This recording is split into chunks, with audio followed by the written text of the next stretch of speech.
Bitcoin ha caído más de un 50% desde su máximo histórico de $126.000 desde octubre de 2025. Y esto ya ha pasado antes, puesto que desde 2014 Bitcoin ha caído más de un 50% en 4 ocasiones distintas. Y en esas 4 veces, el inversor que aguantó y no vendió en pánico acabó siendo recompensado. 0 excepciones en más de 10 años de historia. Por eso mismo, ahora que el índice de miedo y codicia marca un terreno de miedo extremo, justo ahora, cuando todo el que compró arriba está mirando su cartera en rojo, es cuando hay que hacerse esta pregunta. ¿Estamos ante la quinta excepción? ¿La vez que el patrón por fin se rompe?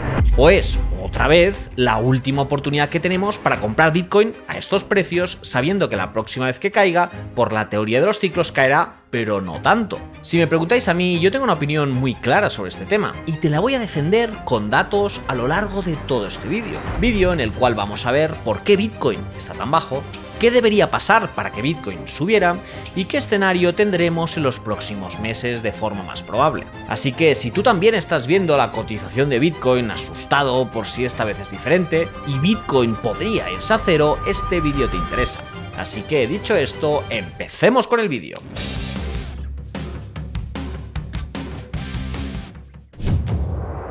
¿Por qué Bitcoin está bajo? La primera de las preguntas que os podéis estar haciendo es, oye, ¿por qué Bitcoin está cotizando tan bajo respecto a sus máximos históricos? De hecho, si nos vamos a Bybit, que es el exchange que vamos a usar en este vídeo, podemos ver que la cotización de Bitcoin ha caído mucho respecto a sus máximos históricos. Pues para ello tenemos que analizar primero cuál es la situación macro que nos encontramos. Vamos a entender primero qué ha pasado a nivel macro, porque no es casualidad ni pánico sin motivo. La Reserva Federal ha frenado el ritmo al que estaba bajando los tipos de interés. Y eso ha hecho dos cosas a la vez. En primer lugar, ha fortalecido el dólar y en segundo lugar, ha subido los rendimientos reales. Y este es precisamente el peor escenario posible para un activo como Bitcoin, que no paga intereses ni dividendos, y cuando tenemos un dólar en el banco que te da más rentabilidad de forma segura, el dinero institucional se piensa 2 veces antes de meterse en un activo más volátil. El segundo punto es la tensión geopolítica que hemos vivido en estos últimos meses con la guerra de Irán de fondo, que ha reforzado todavía más el dólar como refugio y ha metido más riesgo en los mercados de energía. Y dentro del propio ecosistema cripto, hemos visto como Strategy, el mayor comprador corporativo de Bitcoin del mundo, ha tenido que empezar a desapalancarse justamente para sostener sus propios compromisos financieros derivados de todos los préstamos. Por tanto, estos 3 factores macro tirados hacia la misma dirección han provocado en parte este miedo extremo en el mercado de Bitcoin. Pero sin perjuicio de estos 3 puntos macro, existen 3 puntos específicos de Bitcoin que nos sirven para entender todo este escenario actual. El primero es que los mineros de Bitcoin se están convirtiendo en empresas o pseudoempresas de inteligencia artificial, de IA. Se han firmado ya más de $70.000 millones en contratos de IA e infras de computación, y algunos mineros podrían sacar hasta el 70% de sus ingresos de la IA a finales de este año. Pero aquí viene una parte bastante interesante, porque para financiar este giro hacia la IA, los mineros están vendiendo el Bitcoin de sus propias reservas. Solo en el primer trimestre de este año, los mineros con las cuentas públicas reconocen haber vendido más de 25.000 Bitcoins en el mercado abierto. Así que este motor no es tan simple como que la minería se fortalece. Es en parte presión vendedora adicional sobre el precio a corto plazo. El segundo punto es que el dinero que en ciclos anteriores, dinero tonto que había rotado de Bitcoin hacia las altcoins, ahora mismo se está yendo a la burbuja de la IA. Y de hecho, los 5 grandes hiperescaladores tecnológicos van a gastar unos $725.000 millones en infras de IA de este año. Y ese apetito de riesgo le está robando el oxígeno a Bitcoin.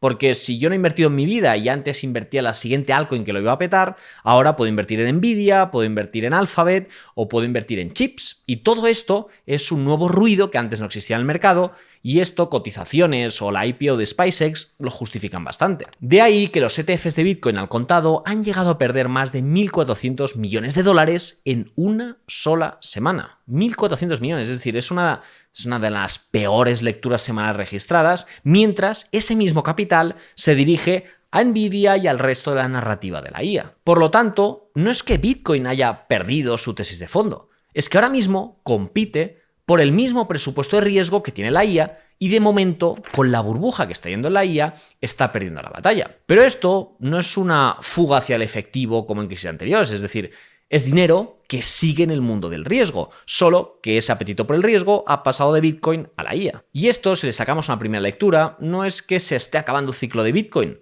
o que se está acabando el apetito por el riesgo. Es una señal de que el capital todavía tiene tiempo de volver a Bitcoin y Bitcoin no está apreciando este capital en su cotización. Por tanto, a la que haya este movimiento, que tarde o temprano va a llegar, la cotización de Bitcoin tenderá a subir. Y el tercer punto, como hemos comentado antes, es que Michael Saylor y Strategy durante 5 años han mantenido la promesa absoluta que nunca iban a vender ni un solo Bitcoin. Y este dogma se rompió en mayo, cuando Strategy hizo su primera venta de Bitcoin. De hecho, analistas de JP Morgan han avisado que este cambio introduce ahora un riesgo de doble sentido en el mercado, puesto que el mayor comprador corporativo de Bitcoin se podría convertir en el mayor vendedor de Bitcoin. Y ahora que ya sabemos qué ha pasado y qué justifica la cotización de Bitcoin tan baja, mediante los 3 puntos macro y los 3 puntos de Bitcoin concretos que te he explicado, vamos a analizar en el siguiente apartado qué debería pasar para que Bitcoin dispare su cotización.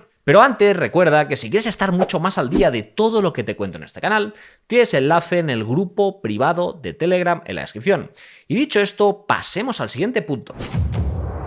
Los drivers de la revalorización. En este punto es muy sencillo. Vamos a explicar las cosas que, si pasan, harán que Bitcoin se dispare. Es decir, si volvemos al gráfico de Bybit que hemos enseñado antes, ¿qué es lo que debería pasar para que esta cotización baja pasara a subir de categoría y subiera para arriba? El primero de los puntos es la adopción institucional. Los fondos cotizados de Bitcoin están absorbiendo, según varios análisis del sector, casi 5 veces más Bitcoin del que se emite anualmente. Es decir, ya hay más de 170 empresas cotizadas que tienen Bitcoin en su balance como reserva corporativa, como por ejemplo SpaceX, que se aprovechó del dinero de Bitcoin que ha ido para la IA para salir una cotización súper elevada. Pues justamente SpaceX tiene Bitcoin en cartera. Por lo tanto, cuando la demanda institucional, en este caso estructural, supera la oferta de nueva forma sostenida, históricamente esto no es una señal bajista, es justamente lo contrario. Si hay más demanda, justamente de Smart Capital, de institucionales, que la oferta disponible, pues es una señal de que Bitcoin tendería a subir. El segundo punto es el ciclo del halving, y es que cada vez que la recompensa de minado, recordad que cuando un minero mina o descubre la siguiente clave para el siguiente bloque, hay tanto la recompensa como el subsidio. Pues en este caso la recompensa de minado de Bitcoin se reduce cada 4 años a la mitad. E históricamente el mercado ha tardado entre 12, 18, 19 meses en encontrar su siguiente máximo. Esto evidentemente no es una ley física, pero es un patrón que se ha repetido en los ciclos anteriores y todavía estamos dentro de esta ventana, si hacemos los cálculos bien, y por tanto todavía podría ocurrir. Evidentemente el análisis técnico no existe y la teoría del halving se basa en el comportamiento humano. Pero este comportamiento humano aún estamos a tiempo que pase porque estamos dentro de estos meses. Y el tercer punto, que para mí es muy importante, es justamente la claridad regulatoria, puesto que entre la ley MiCA en Europa y la legislación de estructura de mercado que avanza en Estados Unidos, permite a las empresas justamente reflejar Bitcoin a valor de mercado en su balance y cada vez hay menos excusas legales para que el dinero institucional se quede fuera del primer activo real digital de la historia. Pero si hay un punto más importante que estos 3 que te he comentado ahora, es la devaluación monetaria y la desconfianza creciente que tiene la población versus el Estado. Porque esto os lo digo ya totalmente convencido, y es que los estados no van a dejar nunca de aumentar su masa monetaria. Nunca lo han hecho durante un periodo prolongado en toda la historia moderna, no hay ninguna señal de que lo vayan a empezar ahora, no hay ninguna señal de que vayan a bajar el gasto público, no hay ninguna señal de que vayan a bajar los impuestos y por tanto cada vez la masa monetaria será mayor, los bienes escasos valdrán más y nosotros desconfiaremos más de los estados. Por lo tanto, cuando la cantidad de dinero fiat no deja de crecer, los activos con una oferta limitada, pero no solo Bitcoin, podría ser real estate o podría ser el oro, tienden a revalorizarse frente a esta moneda. No porque en términos absolutos evidentemente suban de valor, sino porque el dinero con el que los mides vale cada vez menos. Por lo tanto, si los bienes limitados van a subir de precio y Bitcoin es el activo limitado por antonomasia, y aparte no nos fiamos del gobierno, por tanto puedo tener miedo de que me confisquen el oro o un piso me lo expropien, Bitcoin es una propiedad soberana. Por tanto, estos dos factores, junto con los tres otros que te he comentado antes, a mí me dan mucha cintura para poder entender y mucha piscina para poder tirarme que justamente Bitcoin va a subir de precio. Por eso mismo, mi generación, que cada vez somos más gente que desconfiamos del Estado, que desconfiamos que el Estado me vaya a cuidar con su dinero, que desconfiamos de que yo en el futuro vaya a tener jubilación. Yo voy a tener jubilación, vamos, ya te digo yo que no. Y por el contrario, cada vez quieren saber más lo que hago, soy menos privado y me controlan más. Por tanto, yo quiero una alternativa privada que me devuelva esta confianza y no me la va a dar el Estado ni ningún bien que pase por él. Y por todo ello, y en mi opinión, todos estos puntos cada vez van a pasar más. Y por mucho que la cotización de Bitcoin está abajo, quizá nos estamos encontrando ahora en la última oportunidad para poder atesorar Bitcoin a estos precios. Así que si tú mismo también te quieres exponer al primer activo real digital de la historia, pasemos al punto 3. Plan de acción. Y ahora viene la parte práctica para saber cómo podemos comprar sin complicarnos la vida, sin dejar nuestro Bitcoin a merced de un exchange que un día puede cerrar el grifo y cómo podemos ser más soberanos. Pues básicamente tenemos dos caminos que los dos son válidos dependiendo del control que quieras tener sobre tu dinero. El primero es el camino de la máxima soberanía. Comprar Bitcoin mediante peer-to-peer, persona a persona o en un cajero físico, pagando en efectivo o con transferencia directamente al vendedor, sin pasar por un exchange centralizado que custodie mis fondos y acabar atesorándolo todo en mi wallet fría, como por ejemplo mi Bitbox. Lo mandamos todo, está desconectado a internet y ese Bitcoin deja de depender de que ninguna empresa siga existiendo mañana. Not your keys, not your coins. Y el segundo camino es el de la comodidad. Y no tiene nada de malo, si lo haces bien, evidentemente. Compramos directamente mediante tarjeta o transferencia bancaria, en este caso en Bybit, que, como ya tenemos el KIC, aquí el procedimiento es muy fácil. Y para hacerlo, vamos a hacerlo en directo. Una vez ya tenemos pasado el KIC dentro de Bybit, podemos entrar directamente por la aplicación del móvil o en internet, vamos a la pestaña de activos y seleccionamos depositar. En este caso me salen las diferentes opciones con las cuales yo puedo meter fondos, ya sea fiat o cripto, y si elijo aprovisionar mediante euros, me salen distintas opciones, puesto que puedo hacerlo de forma instantánea mediante Visa o Mastercard, que es simplemente seleccionar el importe 100 euros y de forma rápida ya lo voy a tener, con la cual voy a pagar una comisión de entre un 2 y un 4%, pero es la opción más rápida, y luego tenemos la opción más lenta, que sería depositar mediante una transferencia bancaria, con la cual entre 1 y 3 días hábiles el saldo aparecería reflejado en mi cuenta sin ninguna comisión adicional por parte de Bybit. Por lo tanto, una vez tenemos el saldo en euros y ya podemos operar dentro de la plataforma, ya podemos, por ejemplo, si queremos operar dentro de Spot,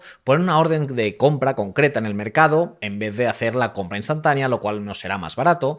Simplemente tenemos que ir a esta sección de Trading Spot, seleccionar el par que nosotros queremos y poner la orden. Por otro lado, también podemos poner la orden a mercado que se va a ejecutar de forma instantánea al precio que cotice el activo. Aunque en todo caso, para alguien que hace DCA, lo más práctico normalmente es la compra instantánea o directamente configurar una compra recurrente automática para no tener que entrar cada semana a pulsar el botón. Por eso mismo, Bybit es una opción muy interesante para todos aquellos que queramos atesorar Bitcoin. Por todo ello, espero que en este vídeo hayas aprendido por qué Bitcoin está bajo, tanto por los 3 motivos macro que te he comentado, como por los 3 motivos específicos de Bitcoin, cuáles son los drivers de revalorización de Bitcoin, es decir, cuáles son aquellas cosas que si pasan van a pasar, por qué creo, en mi opinión, Sergi Andrés, que van a pasar esas cosas sin ningún género de dudas, por qué creo, en consecuencia, que en la medida en que Bitcoin sigue siendo el mismo Bitcoin, ahora y cuando pase, está ahora mismo un punto de compra muy barato para lo que puede llegar a ser,